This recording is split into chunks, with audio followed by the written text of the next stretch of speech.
the News Channel 5 network, this is MorningLine with Nick Barris.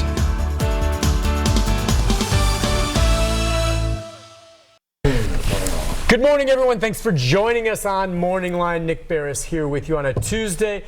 Good show on tap for us this morning. Yeah, you know, this city has been racked with an awful lot over the past, well, I guess the whole state has, and Middle Tennessee as well, over the past 2 or 3 weeks. Of course, the whole country, the whole world right now dealing with the coronavirus. Of course, more specifically to us here in Tennessee and Middle Tennessee, the tornado. And it's crazy when you think about it. That tornado, okay, when it comes to fatalities and some of the scope of the damage is certainly probably there among the most devastating in Tennessee history. And in any other time in our lives, had that happened, it would still remain the top story. But it has taken a back seat of late, of course, to what's happening with coronavirus. It's just the way it is. Does not mean that we can forget or stop for a moment remembering so many people who still need help in these wonderful neighborhoods that are rebuilding.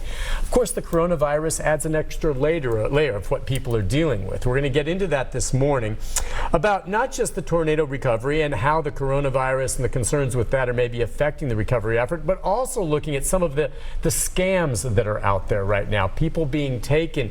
And that's what's so frustrating to me, whether it's the coronavirus and people out there price gouging, which just, you know what I want to do? I want to gouge their eyes out, okay? And then you've got individuals out there maybe trying to take people, offering to repair their roofs, take the money and disappear. How awful is that?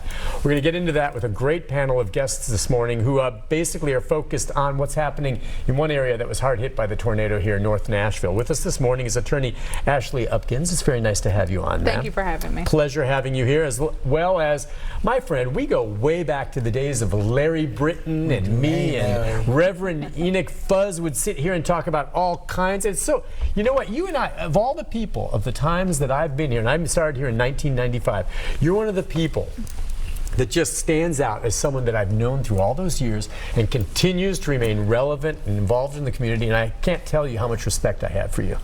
It's just nice to see you.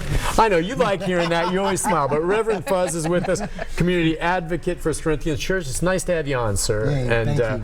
Listen, where to really start? Let me start with you, Reverend, just with regard to North Nashville and what you see happening. And if you give me a sense of how you think over the last week or so, things maybe have changed with regard to the work there because of what we're dealing with the coronavirus of late. How do you see it? I'm looking at 12 months. Okay. And I saw the devastation there. One of the things that we've done, one of our One Nashville friends called and said, how can I help in your community? And so I said, give me a few minutes to think. I said, as a matter of fact, give me a few hours. Okay? Let me think about it. And so one of the pastors called and told me about the little church on Monroe Street that's always helping during the summer, that their insurance deductible was like enormous. And so I said, wow, that's it. So I called the guy back and I said, listen, and he was from Old South Builders. I said, let's try to help these churches with their insurance deductibles. So they brought a check for $40,000 to distribute among those 6 churches. And I said, no, now it's like 15 churches. Wow. So we were able to distribute that. But I've been in meetings every day, Nick. And I went over to see the churches and I almost cried. I'm going to tell you a truth here. I saw the damage that the tornado did. Wow, those were small homes. They were small homes. There was one place we saw us, and I was telling a policeman, I said, man, I wish the tornado had took that ragged sign. Now, what we got to do is focus on helping these people recover and rebuild. I met with a group of folk last week who converged on our city. They're called public adjusters. Yep. And it's bunches of them. And he's telling me how he can be trusted. I met with a roofer who wants me to refer them to because I know all these people in this community. I probably name 20 churches off the top of my head. Well, you're careful who you refer then, right? Right, that's what I'm saying to him. I said, man, I know them, I don't know you. Right. All right? And so what I do have are people who are in the insurance business. I have attorneys. I even have goddaughter attorneys, okay? Goddaughter, I have, lots. I have a former public, what is he called, a U.S. Attorney General, who called to say, let me know how I can help people pro bono. So we're referring people, but we're also, I told this guy yesterday, man, I'm going to do a background check on you.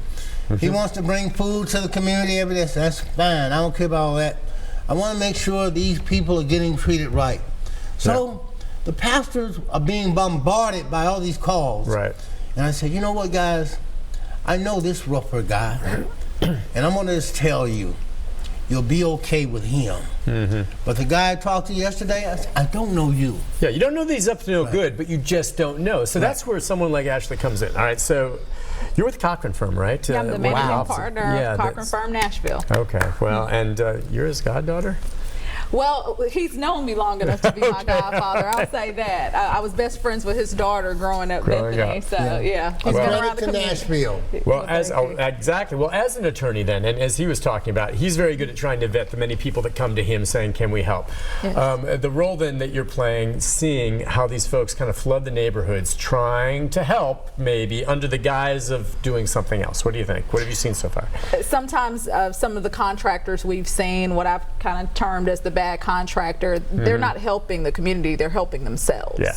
And so, you know, making promises that they can't keep, taking on work that they're not able to do, not being properly licensed and bonded, you know, taking the money and then splitting. You know, we see a lot of insurance fraud, fake charity scams. So, you know, our role, especially with the Cochran Firm, has been to help with relief efforts, but especially when there's a legal cause of action, such as contractors that take advantage at a time like this.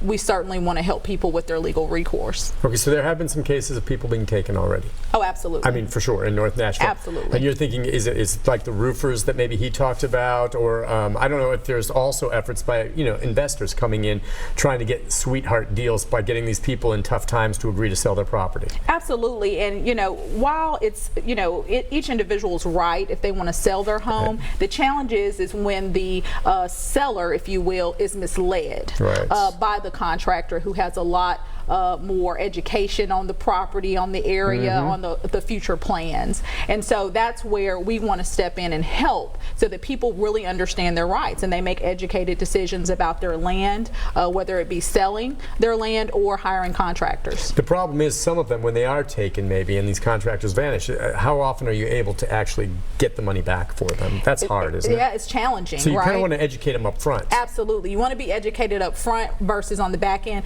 because some, you know, I've had a case where the person wasn't even a licensed contractor, so there's no insurance to help, there's no pot of money until you're out. So it's best to do those checks that, you know, those online reviews, those referrals are sometimes helpful. Looking at calling the Better Business Bureau, a lot of that due diligence should be done up front and not after the fact. Yeah. Reverend, how do you go about when people approach you? You've got folks that you know already from the years you've been here, but there may be some legitimate people that come. How do you go about vetting them? I mean, you don't necessarily just go with only ones that you know in the past, because with this much need, you may need to bring others in. How do you know if someone's good? I like the guy yesterday. Yeah. They've come on into town. I had a big meeting at church last week with some of the wealthy people who wanted to help, and some of the contractors and some of the folk who provide services I know. But this group of folk, the Red Cross, they've been great. All right, so I said, let's all come together. But these people, they came uninvited. And they got up explaining who they were. And I said, that's nice of y'all. They even brought food. You know, they said, well, we're going to bring food. And that's nice, okay? Nice ribs. But I said, man, I don't know you. All right? But what I do have are friends. Like, when I've got insurance people coming in, I've got lots of insurance agents and attorneys in my phone who I can call and say, explain this to me. The other thing I do, I have an organization called North Nashville, where we bring people together twice a month from all over the community, and we connect folk with the resources, and the kind of folks that come to North Nashville can answer any concern in this city. I mean, there are billionaires who come, multimillionaires who come, blacks, whites, elected officials, professionals, and they can help answer questions. So I'm blessed to have connections to where I can get answers and refer people to. Now, one of the problems is I end up being one of those people who are coming to you trying to tell you what to do, and you're being bombarded by that. Right. Like our pastors, when I told them we had money, they help them with their deductibles. they're getting so many calls. They're getting, and man, the damage over in that area. Yeah. I mean, those houses, we're going to have to do a lot of work. And I don't know why the National Guard isn't here. We need them. Well, I'll tell you, we should talk a bit about that, whether or not you've seen any looting or not. We were showing some video just a moment ago. I will say this as we go to the break. Just in the short time, a few days after it happened, when we were there right after it happened, it was just awful. Boy, the efforts, though, to clean it up, it gets going, man. It's looking better. I know there's things that have to be repaired, but a lot of the debris is gone, and you can make your way around there and get into the areas that need help. Listen, we'll take a break. When we come back, we've got some calls coming in, 737-7587. Questions or comments for our guests, your observations about things going with the tornado and how it overlaps with coronavirus. It's an awful lot at once. Oh, my. But we deal with it. We'll be back with more with our fine guests right after this.